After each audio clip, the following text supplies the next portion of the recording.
Thank you, Mr. President. Last Friday, I went back to the city of Chicago I'm honored to represent.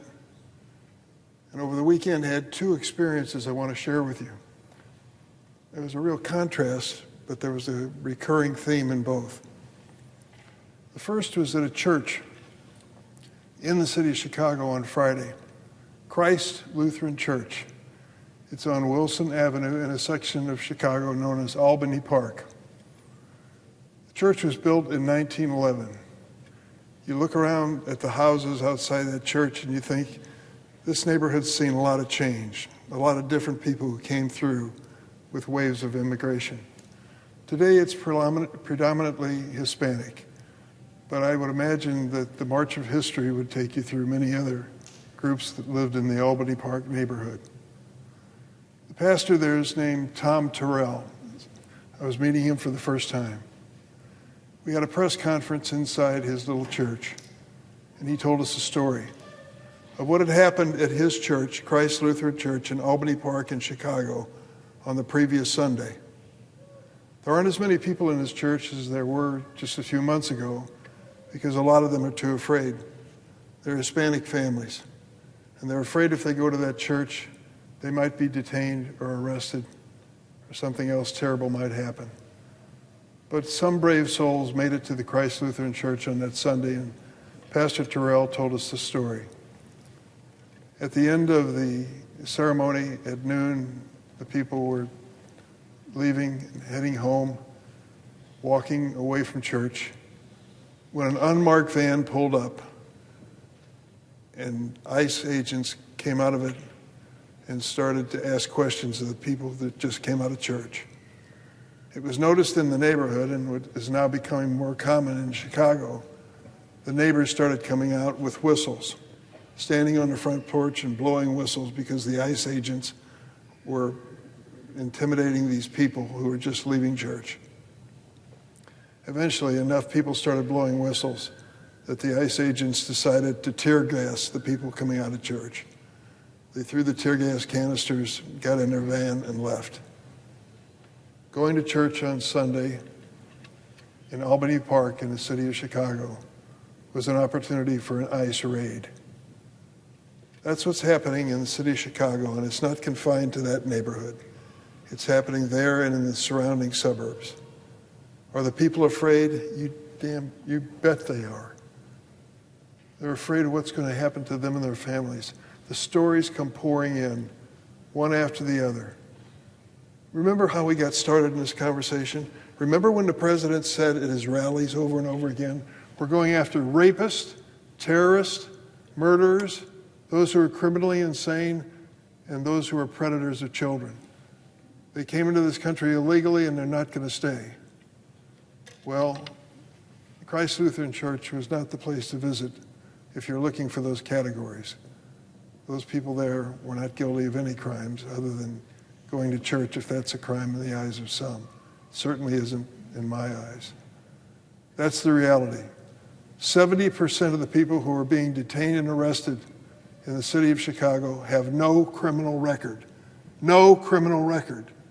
And yet they're being intimidated. The restaurants in many parts of the city aren't what they used to be. People are not going shopping. They're afraid to go outside at all. That's the reality.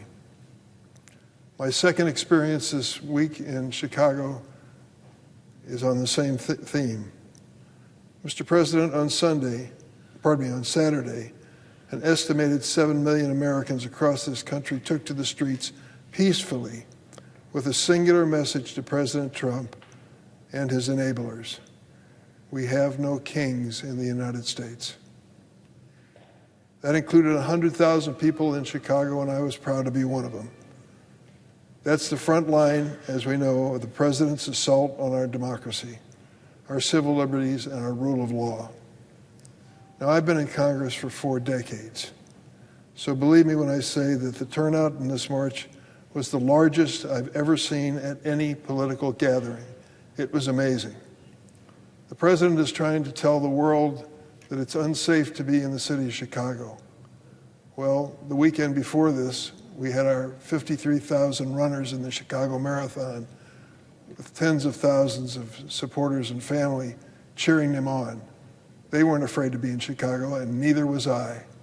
And this last Saturday, this gathering of people in the city of Chicago, without violence, expressing themselves as Americans, disagreeing with our government, which is part of democracy, was a peaceful gathering by and large. I joined the march in the city of Chicago and carried a sign that read, "Hands off Chicago," and I meant it. Chicago is a great city.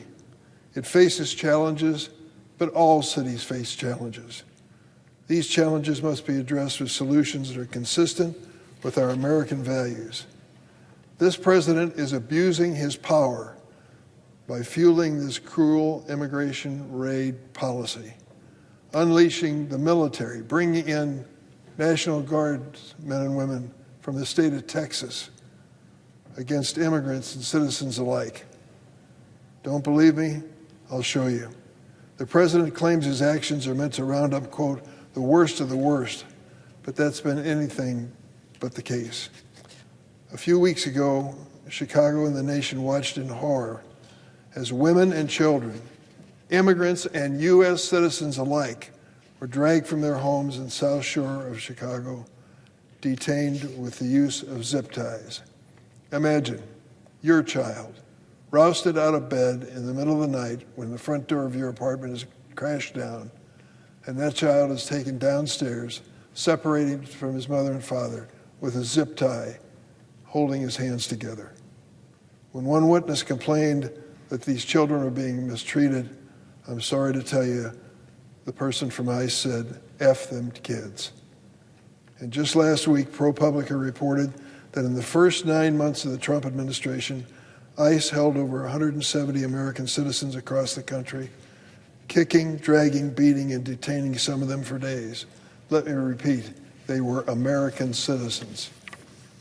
Take Maria Greeley, a Chicagoan and U.S. citizen detained by federal agents earlier this month in Chicago. She showed them her passport, but they zip-tied her and held her for hours because she, quote, didn't look like someone named Greeley. Let me give you another example. On October the 3rd, Juan Munoz, trustee for the township of Oak Park in Illinois, stood with protesters outside the ICE Broadview processing facility along with other elected officials. Federal agents picked him out of the crowd, shoved him to the ground, and arrested him while they left his colleagues alone. They held him for 8 hours. Why did they hold Juan Munoz for that long and not his colleagues? He was a person of color. Does this sound like the work of an administration set on reducing violent crime? I think not. This cruelty is all for show. While Americans continue to pay inflated prices at the checkout aisle and face the prospect of skyrocketing healthcare premium costs, this is what our president is focusing on. We, the people, stood up this weekend to the president's abuses of power. I hope the Supreme Court, when the time comes, will do the same. The founders of this nation designed the Constitution to protect generations of Americans from the very abuses we are watching unfold before our eyes today. They understood the dangers of a military turned against its own people and limiting their role in civilian affairs. President Trump's claims of so-called invasions, rebellions, emergencies to justify calling the military into American cities like Chicago are baseless. They are simply attempts to bypass laws and the checks and balances of the Constitution. Judges in Portland, Oregon, and Chicago, Illinois, appointed by presidents of both political parties, have agreed. In upholding a ruling temporarily barring the deployment of troops in Chicago, the Seventh Circuit Court of Appeals concluded, and I quote, "The facts do not justify the president's actions in Illinois. Political opposition is not rebellion." In fact, the court noted the Department of Homeland Security itself claims that protests have not slowed down their operations and that ICE has increased its deportations and arrests. Political opposition, peaceful protests, even nonviolent civil disobedience are not rebellion. They are the bedrocks of our democracy.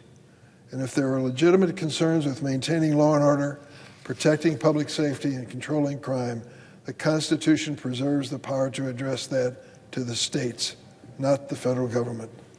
Whether in Chicago, Portland, Los Angeles, Memphis, or the District of Columbia, it is civilian authorities, state and local law enforcement, that have the primary responsibility for enforcing the law.